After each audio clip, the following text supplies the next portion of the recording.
विकासाच्या नावाखाली स्मशानभूमीच गायब. हक्काच्या स्मशानभूमीसाठी गावकऱ्यांचा मोर्चा.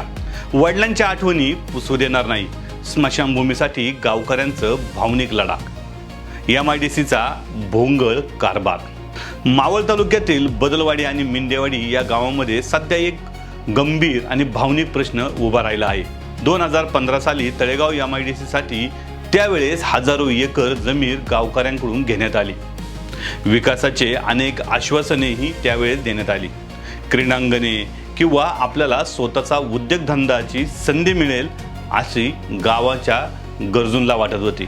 गावाच्या गरजांसाठी जागा राखून ठेवण्याचेही आश्वासन त्यावेळेस देण्यात आलं.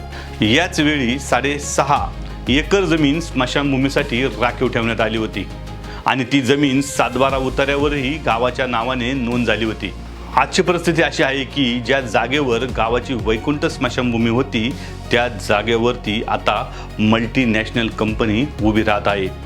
म्हणजे विकासाचे गाजर दाखवून घेतलेली जमीन आणि आता गावकऱ्यांकडे अंत्यसंस्कारासाठी स्वतःची जागा उपलब्ध नाही. एखाद्या घरात दुःखद प्रसंग घडला आणि आपल्या माणसाला अंतिम निरोप द्यायला स्वतःच्या गावात स्मशानभूमी नाही, ही किती वेदनादायक गोष्ट आहे याची कल्पना सुद्धा करता येणार नाही. याच हक्कासाठी बदलवाडी आणि मिंदेवाडीचे ग्रामस्थ एकवटलेले आहे. गेल्या 1 महिन्यापासून आंदोलन सुरू आहे. महत्त्वाची गोष्ट म्हणजे या आंदोलनामध्ये खरं तर सर्वसामान्य लोक उतरलेले आहेत. सामान्य गावकरी स्वतःच्या हक्कासाठी रस्त्यावरती उतरलेले पाहायला मिळतात. हक्काची स्मशानभूमी मिळावी यासाठी तहसीलदार कार्यालयावरती धडक मोर्चा काढण्यात आला. या आंदोलनात भावनिक फलकही झळकवले. वाडवडिलांच्या आठवणी आम्ही पुसू देणार नाही असा संदेश देत गावकऱ्यांनी आपला आक्रोश व्यक्त केला.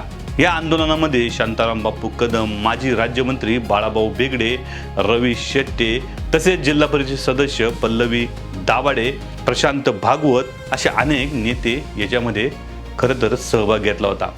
7/12 गावाचे नाव असलेली जमीन MIDCने कंपनीला विकली कशी आणि गावकऱ्यांना त्यांच्या हक्काची स्मशानभूमी कधी मिळणार, या प्रकरणात मावळचे लोकनेते आमदार सुनील शेळके यांनीही लक्ष घालावे अशी गावकऱ्यांची थेट मागणी आहे. आता शासन आणि प्रशासन याकडे कसे लक्ष देते हे येणाऱ्या काळामध्येच आपल्याला समजेल. महाराष्ट्र लाईव्हसाठी दत्ता म्हाळसकर, मावळ. महत्त्वाच्या बातम्या पाहण्यासाठी आजच आमच्या महाराष्ट्र लाईव्ह वरला सबस्क्राईब करा आणि बेल आयकॉन प्रेस करा. तसेच Instagram आणि Facebook वर फॉलो करा.